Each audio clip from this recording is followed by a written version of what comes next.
The following is a selected video from masterthecontent.com, where you will find an extensive video library of lectures for a variety of standardized admission tests. We offer over 600 hours of detailed video lectures for a multitude of standardized tests. Use our interactive in-lecture table of contents to find specific topics of interest. Work through numerous in-lecture examples to help you internalize concepts. To learn more, visit masterthecontent.com. Your career, our passion. Molality and molarity are just a few ways that we can measure the concentration. But before we take a look at molality and molarity here, let's proceed here to our next slide and take a look at a few common concentration terms that we're going to be calling upon a lot in this lecture series. So it'll really help us develop our understanding throughout the lecture series.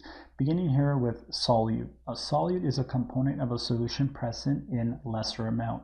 A solvent is the component of the solution present in greater amount, and a solution is a mixture consisting of a solute and a solvent.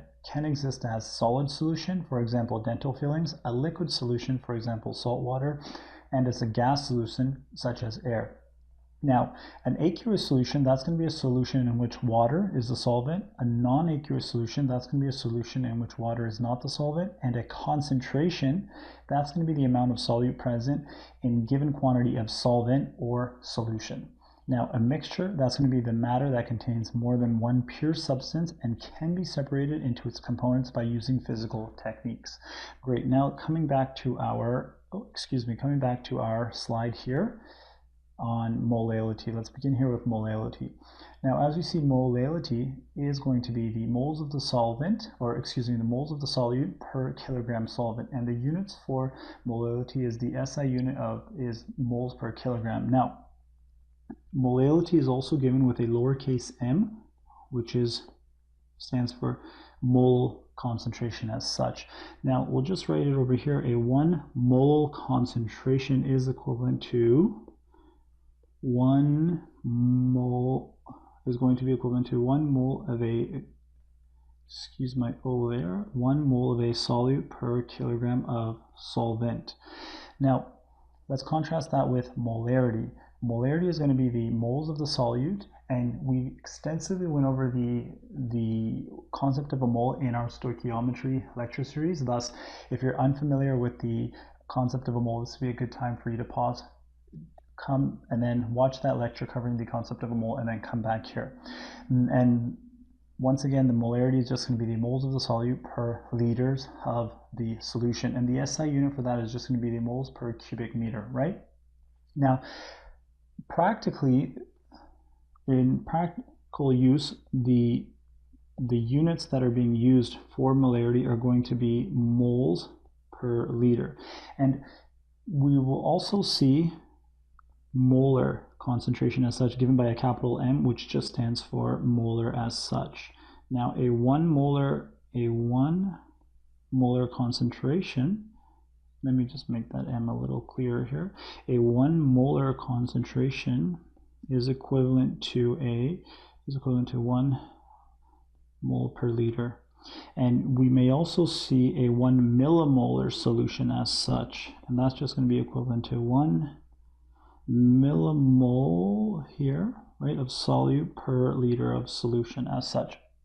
Now, before we move on and do an example here of molality and molarity, one of the biggest differences between molality and molarity is the fact that molality is temperature independent, and that allows us to find various properties of various concentrations, and molarity is temperature dependent. Now, let's take a moment and demonstrate how molarity is temperature dependent, and then we can talk about the various properties that we can find using the molality equation. Looking here at figure 6.1, actually before we look at figure 6.1, we should know that various substances with an increase in temperature, they're going to expand, and then with a decrease in temperature, they're going to contract. Thus, the density is also changes with contraction and expansion. Now, looking here at figure 6.1, at the density of liquid water at 1 atm, we see that the density of liquid water varies over a wide range of temperature. We're just going to talk about the density of liquid water at 3.98 degrees Celsius. At that point, we see the maximum density of liquid water is going to be 1 gram per liter, and with an increase in temperature, the density decreases, right? And that makes sense. And with a decrease in temperature, the density is going to increase as such. And now the unusual behavior displayed by water over here, we talked about that in the lecture covering intermolecular forces, specifically under hydrogen bonding and the phase changes of water. Thus, if you're interested in this behavior here, I would suggest you watch that lecture. But for now, just to keep it simple, let's get back to our equation and demonstrate how molarity is temperature dependent, beginning with looking at the temperature at 3.98 degrees for liquid water, where the density is 1 gram per milliliter, and we see that as the temperature increases, the density is going to decrease. And if we recall from the density equation, right, mass per volume, now if our density here is going to increase, then we see that the volume is going to if the density here is going to decrease, then the volume here is going to increase with an increase in temperature due to the inverse relationship between density and volume. Thus, coming back up here now to our molarity equation, if our volume increases due to increasing temperature, right, then our molarity will also decrease. Thus, we see that molarity is going to be temperature dependent. Now, in contrast to that, molality, because we're just talking about masses here, right, is going to be the amount of mass that we have. It doesn't change. The amount we have is going to be the amount we have. Thus, molality is going to be temperature independent. And because molality is temperature independent, we could use molality to find the change in temperature with varying concentrations. If we see here, and recall a concentration is just going to be the amount of solute, right? It's just going to be the ratio here, the ratio of the solute and solvent. Thus, as our concentration changes, right, we can find the change in temperature that goes along with that concentration.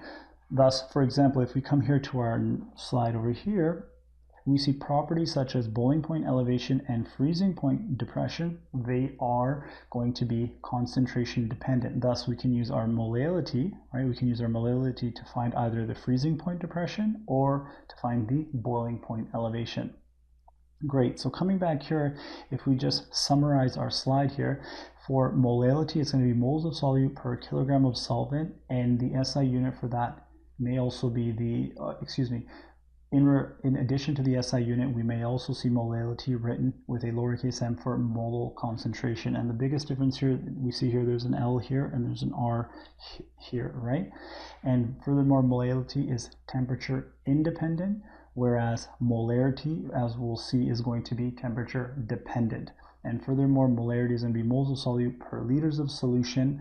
And we can also see molarity given to us as a molar concentration. Great, let's move to our next slide now and we can do an example.